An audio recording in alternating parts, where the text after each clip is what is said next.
nesta véspera de feriado, comentar com vocês alguma coisa a respeito do artigo 160 do Código Penal, o delito de extorsão indireta, quando cai em concurso muitos dançam, porque é o tipo do crime que você nem lembra que existe. É aquele crime que você costuma não estudar na faculdade, e quando vai estudar em casa você pula, não é verdade?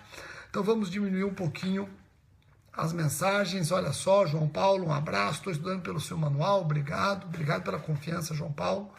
Vamos diminuindo as mensagens, isso, João Pessoa, vamos diminuindo, joia. Então vamos lá, diminuam, olha só, o artigo 160 do Código Penal pune, como eu disse, a extorsão indireta. Olha só o crime, o tipo penal.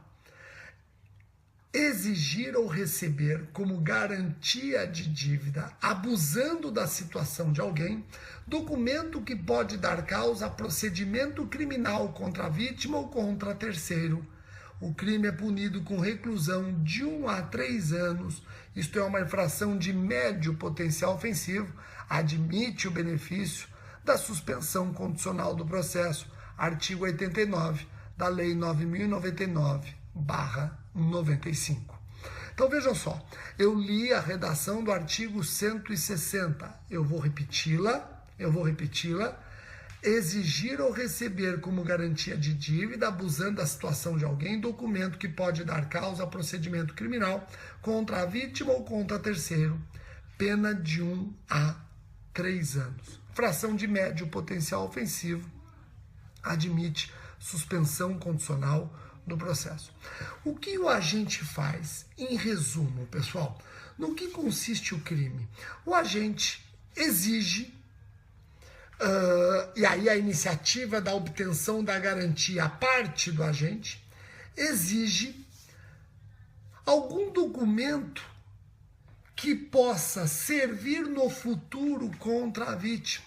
E esse documento que ele consegue, que pode no futuro servir contra a vítima, é exatamente a garantia que ele tem de que a eventual dívida será quitada. Pessoal, é importante vocês perceberem o seguinte. Vamos imaginar uma situação. Eu acabo constrangendo o meu devedor a me entregar um cheque. Ele tem que assinar um cheque. Vejam, configura o crime se eu aproveito da situação de vulnerabilidade do meu devedor, exigindo dele a entrega de um cheque num valor astronômico para que, com base nesse cheque, eu possa usar de maneira a chantageá-lo e garantir o pagamento do meu crédito? Pessoal, cuidado, viu? Cuidado. Primeira coisa que vocês têm que perceber. Só é possível configurar o crime de extorsão indireta quando a gente exige da vítima algum documento apto a ensejar contra essa vítima a instauração de procedimento criminal. Então vejam, só configura este crime se eu exigir da vítima a entrega de algum documento que possa ser usado contra ela na instauração de um procedimento criminal. Se eu exijo da vítima a entrega de um cheque num valor astronômico, que a vítima sabe que não tem fundos e eu também, mas aquele valor é o que eu vou usar para assustá-la, ou você me paga ou eu vou depositar esse cheque, não configura extorsão indireta, porque a vítima entregou o cheque sem fundos, obrigada pelo agente, e o agente não foi enganado, ele sabia que o cheque não tinha fundos. Jamais esse cheque terá o condão do quê? Terá o condão de ver instaurado ou dar causa à instauração de um procedimento criminal contra aquela vítima.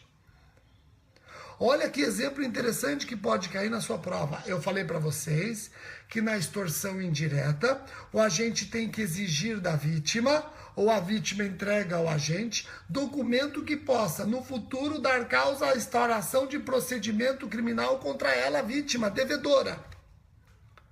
Se a vítima entrega um cheque sem fundo para o extorsionário, e ele ameaça com esse cheque sem fundo instaurar contra ela um procedimento criminal, ele não vai conseguir. Por quê?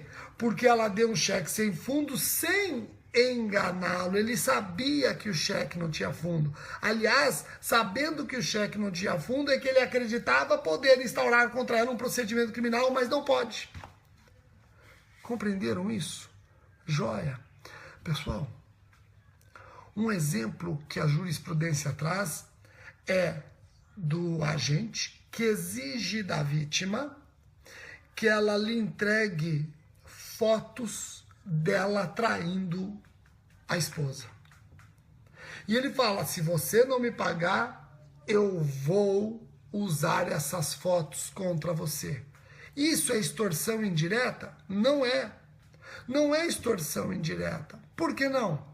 Porque as fotos de eventual adultério não têm capacidade de dar a instauração de inquérito policial, já que essas fotos não retratam crime.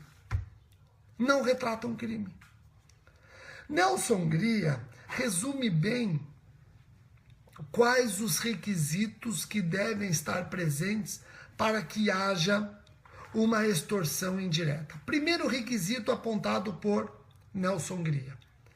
Para configurar o crime do artigo 160, é imprescindível a exigência ou recebimento de documento que possa dar causa a processo penal contra a vítima ou terceiro.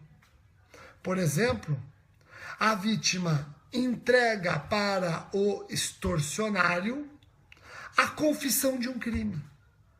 Entrega para o extorsionário a confissão de um crime. Entrega para o extorsionário um documento que retrata um delito. Então vejam, isso tudo pode servir para instaurar contra essa vítima um procedimento criminal. Segundo requisito, abuso da situação de necessidade do sujeito passivo. O sujeito passivo tem que estar numa situação de necessidade, que inclusive faz com que ele entregue esse documento para o extorsionário. E o terceiro requisito, o intuito de garantir de forma ameaçadora o pagamento de dívida. Então eu vou repetir. De acordo com Nelson Gria, para configurar o crime do artigo 160, eu preciso a exigência ou recebimento de documento que possa dar causa a processo penal contra a vítima ou terceiro. B. Abuso da situação de necessidade do sujeito passivo. C. O intuito de garantir de forma ameaçadora o pagamento de dívida. Pessoal, compreenderam os requisitos básicos do crime do artigo 160? Agora, cuidado. Não vão ficar pensando que este crime só se consuma quando o extorsionário dá causa à instauração de um procedimento criminal contra a vítima. Não, não. Vejam que o crime se consuma com a exigência ou recebimento do documento capaz de dar causa à instauração do processo criminal, do procedimento criminal, independentemente dessa efetiva instauração. Estou me perguntando aqui se esses requisitos são cumulativos. Sim, são os requisitos, são os elementos do crime do artigo 160. São as elementares do artigo 160. Então são cumulativos. Aquelas três letras A, B e C são cumulativas. Tá ok? Joia? Querem que eu repita os três requisitos do artigo 160? Quem está acompanhando pelo meu livro, tá lá direitinho, ó. Primeiro requisito do artigo 160, exigência ou recebimento de documento que possa dar causa a processo penal contra a vítima ou terceiro. O crime se consuma independentemente da instauração desse processo. B. Abuso da situação de necessidade do sujeito passivo. E C. O intuito de garantir de forma ameaçadora o pagamento de dívida. Entenderam? Pessoal, no próximo vídeo nós vamos estudar o artigo 161. E se tudo der certo, amanhã é feriado, mas mesmo assim amanhã eu vou trabalhar um vídeo aqui no Periscope. O próximo crime que eu quero estudar com vocês é o crime de alteração de limites. Esse crime caiu no concurso para o Ministério Público do Rio Grande do Sul e tem concurso aberto para o Ministério Público do Rio Grande do Sul. Pode cair novamente. Então, amanhã, se tudo der certo, eu vou trabalhar com vocês dicas a respeito do artigo 161, alteração de limites. Tá ok? Joia?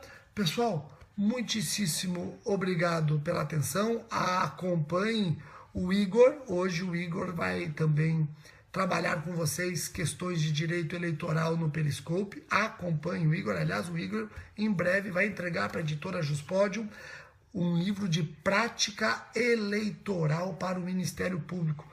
Hoje em dia é cada vez mais frequente questões práticas envolvendo o direito eleitoral em concursos públicos, principalmente do MP. Então o Igor, ele vai entregar em breve um livro Prática Eleitoral para o Ministério Público. Tá bom? Novamente eu agradeço a atenção de vocês em plena véspera de feriado aqui presente. Se der certo, amanhã eu volto falando do artigo 161. Um abraço.